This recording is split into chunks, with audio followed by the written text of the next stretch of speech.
Andamans, an island in India that is so beautiful but mostly explored for its beaches and laid-back island life. But do you know there's a whole side to this island which is the Middle and the North Andamans that is less explored but has some of the most beautiful and hidden locations? Welcome to North Andamans, Baratang Island and Diglipur. The Andamans are much more if you look beyond the beaches and the resorts. And today, I'm on my way to the Middle and the North Andamans to find out more and take you along with me.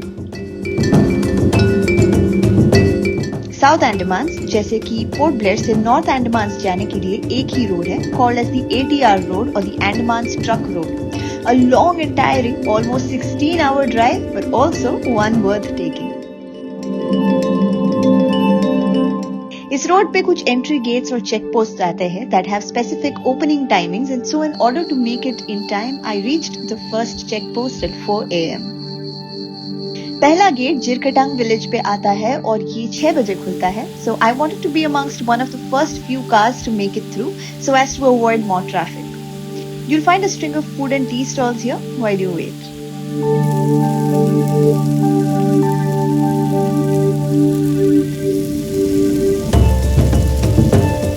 So once you pass the first checkpost on the ATR road, you'll be officially entering the Jarawa tribal area, and there are some basic rules you need to follow when passing through this village, as you can see here. You're not allowed to talk to them or stop your car or offer them any food or clothes. It is believed that the Jarawa migrated to the Andamans from Africa some 60,000 years ago. And since I wasn't allowed to shoot inside the tribal area, I unfortunately cannot show you the Jarawa tribes or the village, but I did manage to see quite some tribals coming out of the jungles, as inquisitive as us to see our vehicles. उनकी photo लेना तो allowed नहीं, लेकिन सिर्फ आपको दिखाने के लिए ये कुछ गूगल से ली हुई फोटोज है to give you an idea about this tribe. So about a 3-hour drive later, I reached Baratang that falls in Middle Andamans. Okay, so like I said, I left for Diglipur और Diglipur but पहुँचने से पहले आते हैं और भी कुछ islands, जैसे कि Baratang Island जहाँ पे मुझे जाना था. There's रंगत Island, there's Baratang Island, ये सब बीच में आते हैं. तो Baratang Island के लिए सेपरेटली वापस आने से अच्छा मैंने सोचा मैं पहले Baratang कवर करके फिर आगे जाऊँगी towards Diglipur. So Baratang Island is basically a small island which is known for some special things जो मैं आपको बताऊँगी अभी आगे जाते जाते in the video. But here I am, just got off the boat, and as you can see behind me it says welcome to Baratang. So here I am, and let's see इसके आगे मैं आपको लेकर चलती हूँ some places that I want to show you that you should be visiting in Baratang. Baratang is an island between the South and North Andamans and is also home to some of the most beautiful natural wonders. And the first place I wanted to visit here were the Limestone caves. You need to board a vehicle ferry once you reach Baratang to get to the point of boarding another little boat for the caves.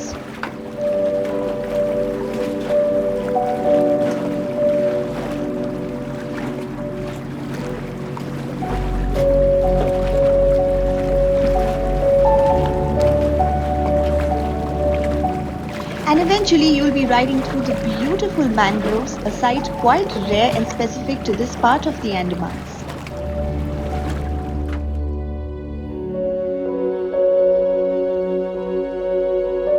So उस boat से उतरने के बाद you need to be doing a little bit of a hike to get to the limestone caves. But since we're walking through a mangrove forest, expect it to be like, it's loose mud, it's going to be wet.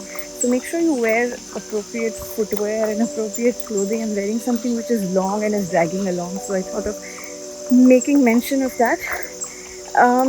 And this is literally it's a hike. It's a very easy hike. There's no big deal about it, but it's kind of a little interesting because it's building the anxiety, the anticipation to get into this place.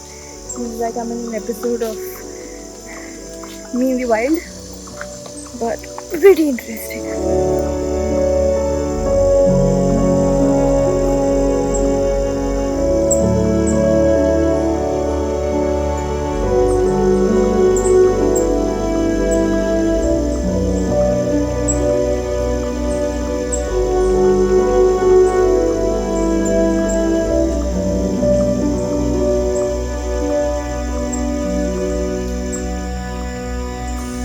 interesting part about limestone is the fact that it can never dissolve with water, with normal water, but it can only dissolve by rainwater. तो basically ये caves भी वैसे ही form हुए हैं over the years. जो limestone होता है, which is if you know, it is a rock at the seabed on the bottom of the sea, and over the years जब रेन वाटर इस पर गिरता है, बारिश होती रहती है, रेन वाटर इसके अंदर पर्कोलेट होने की कोशिश करता है through the cracks and the gaps in between these stones, जो हेयर लाइन फ्रैक्चर्स होते हैं इसके अंदर. And because of that, it forms the kind of formation that I will show you in a bit once we get into the cave. So basically, that is how these caves are formed, the limestone caves. So this is not a phenomena which happens over a day or two or a week. This takes hundreds and thousands of years to actually happen. इतने सालों की जब बारिश गिरती है into the limestone, it actually forms these kind of caves. So I'm pretty interested to go inside and find out what these are like. Let's go.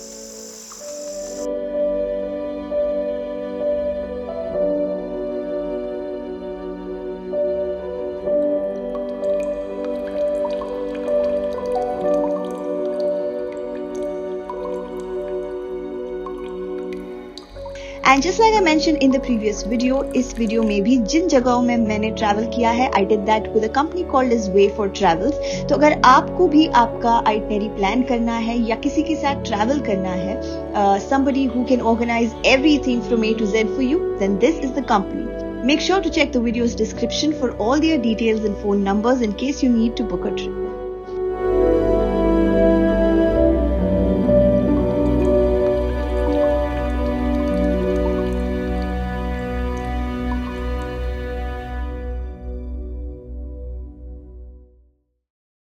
Also, you can watch live mud volcanoes here if you're lucky enough to see them on a particular day. Well, I wasn't lucky, so I just got to see some activity here at this one and not anymore. In my opinion, I think you could skip this place if need be.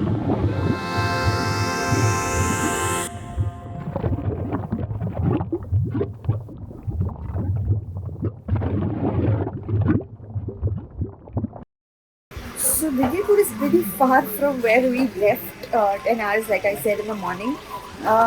We have another couple of hours to cover now, but we've taken a little chai pit stop because we've been tired of just sitting in the car. But abhi another hour, it's 4:30 p.m. now, so we're assuming कि 6:30 तक तो पहुँच जाने चाहिए दिग्लिपुर. But the driving road was really bad. I would not lie by saying it's a smooth road or it's a good road. It's a horrible road. So yeah, it is what it is. But anyway, it's the destination that counts in this regard. So super excited about that. So let's see. So a 7-hour drive later from Baratang, I finally reached Diglipur, the northernmost part of Andamans, and checked into my hotel here.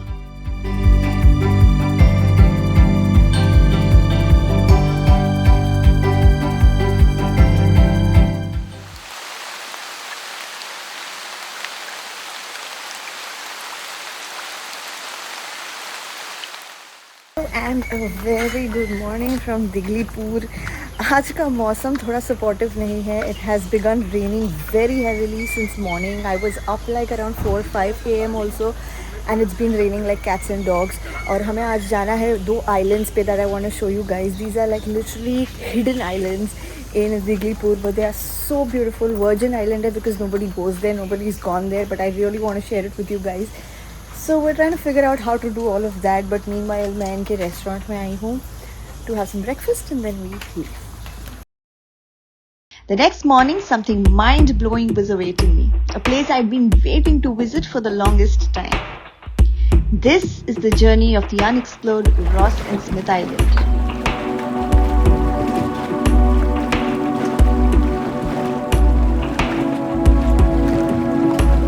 A 25-minute boat ride away, you'll see 2 islands, the Ross Island and the Smith Island. The water here is crystal clear and turquoise. The Smith Island on the left has some local inhabitants, and the Ross Island that you see on the right is completely barren and has 0 people living here. A small sandbank connects the two, and when the tide is low, you can walk across the sandbank from one island to another.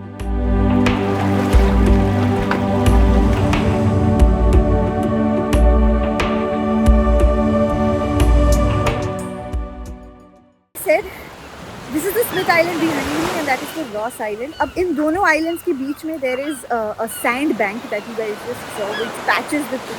But high tide जब होता है तो obviously the patch gets covered. मैं फिलहाल Smith से Ross Island पे चल के आई हूँ through that patch itself because Smith Island is the one that's inhabited. It has some some locals staying there. But जो Ross Island है, it's completely a virgin island. Nobody stays here. The one that you see behind me, nobody stays here. It's as raw as it can get, and it is so gorgeous. It is so beautiful. I'm just gonna go to the sea that's right beside, right by the island itself. Going to the ocean to just chill here for some time. And trust me, if you come here, you should definitely come to Ross and Smith Island. It is so different than your Havelock and Neil. It's just got a beauty of its own. Ross और Smith islands एक ऐसी जगह है that will definitely have you wonder what a place not just Andaman is, but what a place India is. हमारे देश में देखने को इतना कुछ है और वो भी इतना सुंदर. इस बात का एहसास मुझे हर बार ऐसी किसी जगह पर आकर होता है. And if you visit here, make sure you preserve the beauty and cleanliness of this place by not doing anything that can hamper it.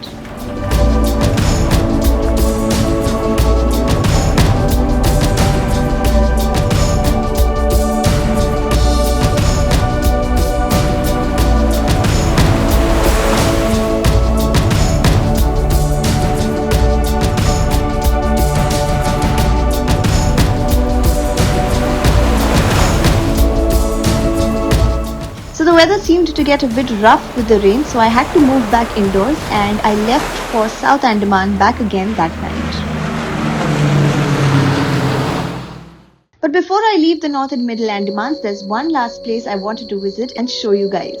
क्या आपको पता था कि Andamans में एक छोटा सा Burmese settlement है called as the Caron community in Mayabunder, a place in the Middle Andamans? These Burmese people were brought to Andamans by the Britishers in 1925, and I met with John, a Caron himself, who has opened a homestay in Mayabunder where you can come, stay, learn more about the Burmese and try their local food too. I got the chance to spend some time with John to understand more. Okay, so you were telling us about when the community had moved here to India. So around what time was this?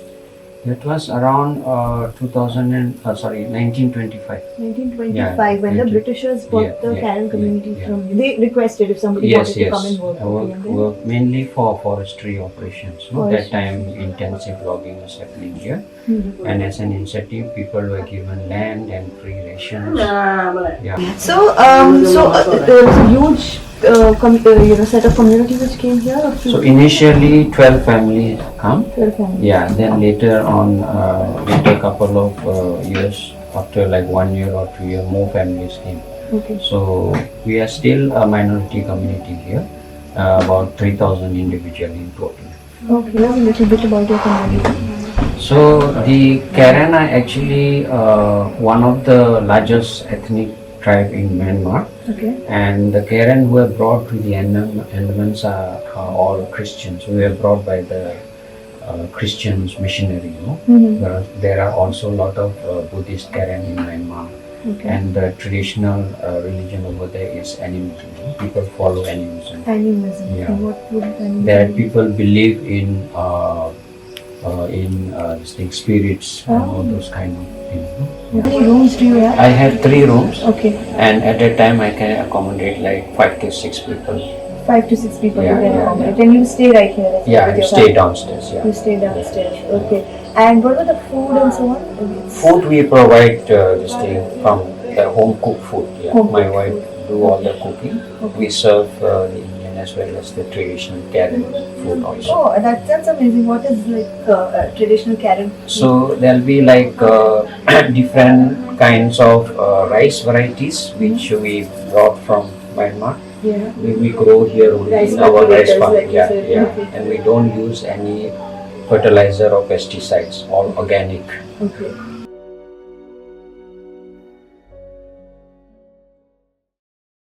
And then I left this side of the Andamans to head back to Port Blair through the same drive across the ATR road. If you take the same route as me, make sure to leave as early as 2 or 3 a.m. so that you can reach in time for the check post.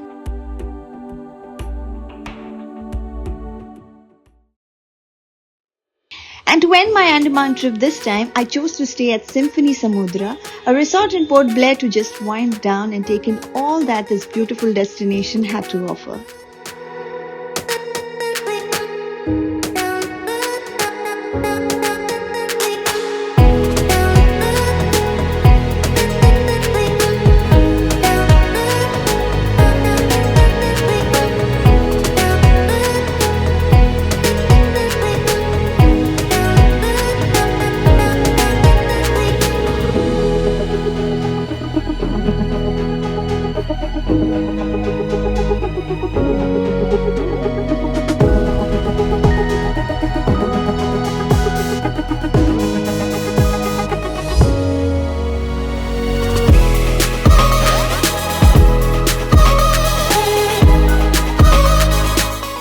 The Andamans, like I said, is truly beyond the sand and the seas. There's a lot to see, a lot to take back. If you plan a trip to the Andamans soon, make sure to add in these slightly offbeat locations to your itinerary too and make your trip much beyond just any other regular Andaman trip. I'll see you soon from another destination. Until then, goodbye.